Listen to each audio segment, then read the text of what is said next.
Television comedy രംഗത്ത് എല്ലാവരെയും ചിരിപ്പിക്കുന്ന താരമാണ് ഉല്ലാസ് പന്തളം. തന്റെ കൗണ്ടറുകൾ കൊണ്ട് വ്യത്യസ്തമായ ശരീരഭാഷ കൊണ്ടും നടന് ആരാധകരും ഏറെയാണ്. ഇപ്പോഴിതാ താരത്തിന്റെ വിവാഹ വാർത്തയാണ് സോഷ്യൽ മീഡിയയിൽ വന്നുകൊണ്ടിരിക്കുന്നത്.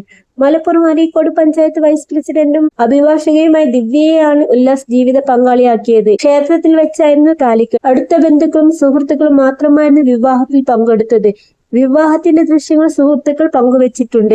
ഉല്ലാസിന്റെ രണ്ടാം വിവാഹമാണിത്. ഇന്ന് രാവിലെയായിരുന്നു ഉല്ലാസിന്റെ വിവാഹ വാർത്തയുടെയും ചിത്രങ്ങളുടെയും താഴെ നിരവധി പേരാണ് ആശംസകളുമായും വിമർശനവുമായി എത്തിയിട്ടുള്ളത്.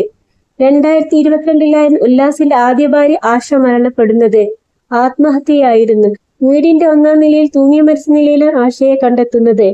ഭാര്യയുടെ ചേതനയേറ്റ ശരീരത്തിനരികിൽ നിന്നും കരയുന്ന ഉല്ലാസിന്റെ ദൃശ്യങ്ങൾ മലയാളികളുടെ മനസ്സിൽ ഇന്നും ഒരു നോവായി ബാക്കിയുണ്ട്. 32-ാം വയസ്സിലായിരുന്നു ഉല്ലാസ് ആശയെ വിവാഹം കഴിക്കുന്നത്. മിമിക്രി വേദികളിലൂടെയാണ് ഉല്ലാസ് ശ്രദ്ധ നേടുന്നത്. പിന്നീട് ഏഷ്യാനെറ്റിലെ കോമഡി സ്റ്റാർസിൽ എത്തിയതോടെ താരമായി മാറുകയായിരുന്നു. അധികം വൈകാതെ സിനിമയിലും എത്തി. കോമഡി തന്നെയായിരുന്നു സിനിമയിലും ഉല്ലാസിന്റെ കയ്യടി നേടിക്കൊടുത്തത്. സ്റ്റാർ മാജിക്കിൽ വന്നതോടെ മലയാളികളുടെ വീട്ടിലെ ഒരംഗമായി മാറുകയായിരുന്നു ഉല്ലാസ്. കൂടുതൽ സോഷ്യൽ മീഡിയ വാർത്തകൾക്ക് ചാനൽ സബ്സ്ക്രൈബ് ചെയ്യുക.